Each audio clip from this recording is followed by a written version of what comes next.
see here watch, fork, and here you can see nothing here.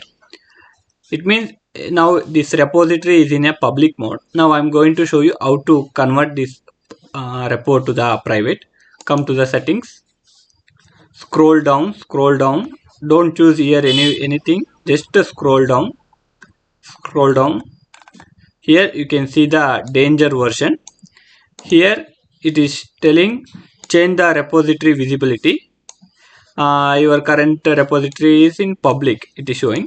Now I am clicking on the change visibility. Click on this one.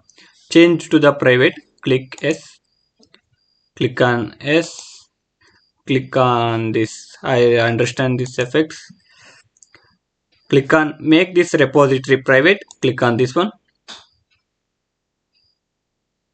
Now you can see my repository got privated. You can see here a lock symbol is came. If I go to the coding, here you can see lock symbol came. Thank you for watching this video.